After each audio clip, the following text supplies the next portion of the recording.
Investigadores rusos a finales de los 40 mantuvieron a 5 personas despiertas por 15 días utilizando un estimulante basado en gas. Los tuvieron encerrados en un ambiente sellado para monitorear cuidadosamente el uso de oxígeno, de manera que el gas no los matase, debido a las altas concentraciones de gas. Esto fue antes de que existiera el circuito cerrado, por lo que tuvieron que usar micrófonos y ventanas con grosor de 5 pulgadas para observar a los sujetos. El cuarto estaba lleno de libros, cobijas para dormir, pero ninguna cama, agua corriente, baño y la suficiente cantidad de comida para que ellos sobrevivieran por un mes. Los sujetos de prueba eran prisioneros políticos y de guerra declarados enemigos del Estado durante la Segunda Guerra Mundial. Todo estaba bien los primeros 5 días. Los sujetos rara vez se quejaban después de que falsamente se les había prometido su libertad si aceptaban tomar parte de la prueba y de no dormir por 30 días. Sus conversaciones y actividades fueron monitoreadas y los científicos notaron que conforme pasaba el tiempo, ellos hablaban sobre incidentes traumáticos de su pasado. Después del 5.º día, empezaron a quejarse de las circunstancias y eventos que los llevaron a donde están y empezaron a demostrar paranoia severa. Dejaron de hablar entre ellos y comenzaron a murmurar de manera alterna en los micrófonos. De extraña manera, todos parecían creer que podían ganar la confianza de sus captores si traicionaban a sus camaradas. En principio se creyó que era un efecto del gas. Después del 9.º día, el primero de ellos empezó a gritar. Corría por todo el cuarto gritando repetidamente por 3 horas seguidas. Después, trató de continuar gritando, pero solo podía dar un grito ocasional. Los científicos postularon que físicamente se había destrozado las cuerdas vocales.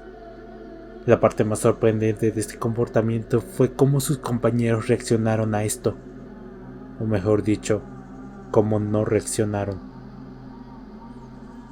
Continuaban murmurando en los micrófonos hasta que el segundo de los prisioneros comenzó a gritar.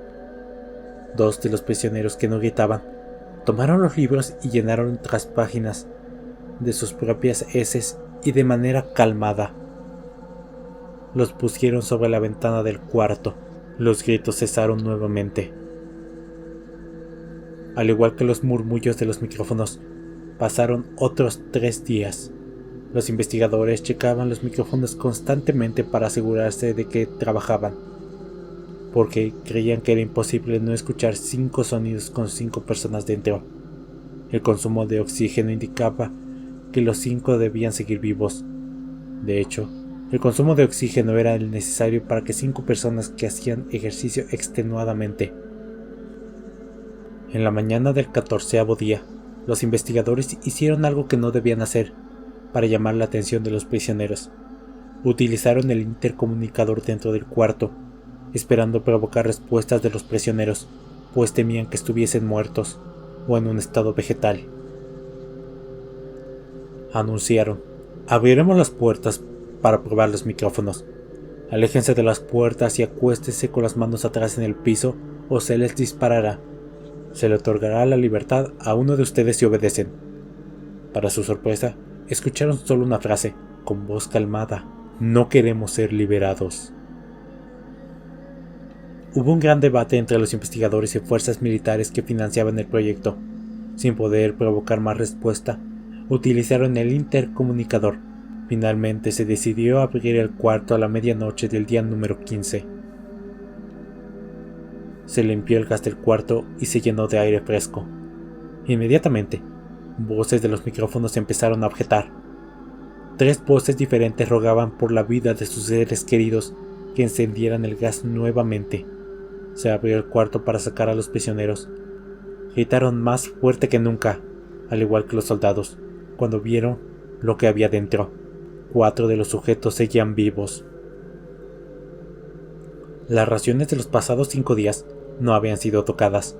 Habían pedazos de carne de las costillas y pantorrillas del sujeto muerto colocados dentro del drenaje del centro del cuarto, bloqueándolo, permitiendo que 4 pulgadas de agua se acumularan en el piso. Los 4 sobrevivientes también tenían pedazos de piel y carne arrancada de sus cuerpos. La destrucción de tejidos y la exposición de huesos en la punta de sus dedos indicaba que las heridas fueron infligidas por las manos y no con los dientes, como era de suponerse. Al examinarlos, se descubrió que la mayoría de las heridas fueron autoinfligidas en su mayoría. La piel y los órganos de detrás de las costillas fueron removidas, mientras que el corazón, los pulmones y el diafragma seguían en su lugar. El tracto digestivo de los 4 sujetos podía verse trabajar, dirigiendo comida. Rápidamente se hizo aparente que estaban dirigiendo su propia carne y que ellos la arrancaron y se la comieron en el transcurso de los días. La mayoría de los soldados eran fuerzas especiales rusas en las instalaciones, pero, aún así, muchos se negaron a regresar al cuarto para sacar a los prisioneros.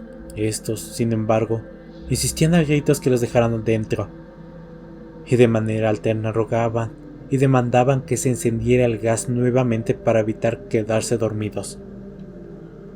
Para sorpresa de todos, los sujetos pusieron una resistencia feroz durante la extracción. Un soldado ruso falleció cuando uno de los sujetos le mordió el cuello. Otro fue gravemente herido cuando otro de los prisioneros le mordió la arteria femoral y los testículos. Otros 5 soldados perdieron la vida, si se cuenta a aquellos que se quitaron la vida en las semanas consecuentes al incidente. Durante la lucha, uno de los prisioneros dañó su brazo, desangrando de manera casi inmediata. Se intentó sedar al sujeto, pero fue imposible.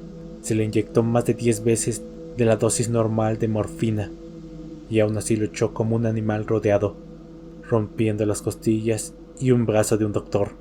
Se veía latir su corazón al máximo por 2 minutos completos, mientras se desangraba, y continuó gritando por más de 3 minutos, atacando a quien se le acercaba, repitiendo la palabra más, una y otra vez, cada vez más débil, hasta que cayó en silencio.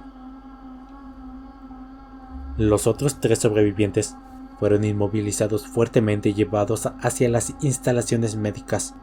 2 de ellos, con cuerdas vocales intactas, demandaban continuamente más gas para permanecer despiertos. El más herido de los 3 fue llevado al único cuarto de cirugía que había en las instalaciones. En el proceso de su preparación para colocar nuevamente sus órganos en su lugar, se notó que el sujeto era totalmente inmune a los sedantes. Peleó furiosamente cuando el gas anestésico se le estaba colocando. Se necesitó un poco más de anestesia de lo normal para sedarlo, pero al momento de que sus ojos cerraron, su corazón se detuvo. En la autopsia, se encontró que su sangre había 3 veces más la cantidad de oxígeno. También se rompió 6 huesos en la lucha para no ser controlado. El segundo sobreviviente era el que primero gritó del grupo. Con sus cuerdas vocales destruidas, no pudo objetar la cirugía y solo reaccionaba agitando violentamente la cabeza en desacuerdo cuando se le administraba el gas anestésico. Afirmó violentamente con la cabeza cuando alguien sugirió hacerle la cirugía sin anestesia, y no reaccionó durante la misma, que duró 6 horas, en la cual se intentó reemplazar sus órganos abdominales y cubrir con lo que quedaba de su piel. El cirujano afirmó que era médicamente imposible que el sujeto siguiera con vida. Una enfermera, que aterrada, ayudó en la cirugía, comentó que la boca del paciente formaba una sonrisa cada vez que sus ojos se encontraban. Cuando la cirugía terminó, el sujeto miró al cirujano y empezó a hacer sonidos fuertemente, como tratando de hablar. Asumiendo que estos eran de gran importancia, el cirujano le entregó un papel y una pluma para que el paciente pudiera comunicarse. «Sigue cortando», escribió. Se hizo la misma cirugía sin anestesia a los otros 2 sujetos. Se les tuvo que inyectar un paralítico, pues ellos reían constantemente, y le era imposible realizar la operación al cirujano. Una vez paralizados, solo podían interactuar con sus ojos, En el momento en el que pudieron hablar nuevamente, exigieron una vez más el gas estimulante. Los investigadores trataron de averiguar por qué se lastimaron de esa forma a sí mismos y por qué querían el gas nuevamente. La única respuesta fue: debo permanecer despierto. Se reforzó a los 3 sujetos y los devolvieron al cuarto para esperar su destino. Los investigadores enfrentaron la furia de sus benefactores militares por haber fallado la meta del proyecto.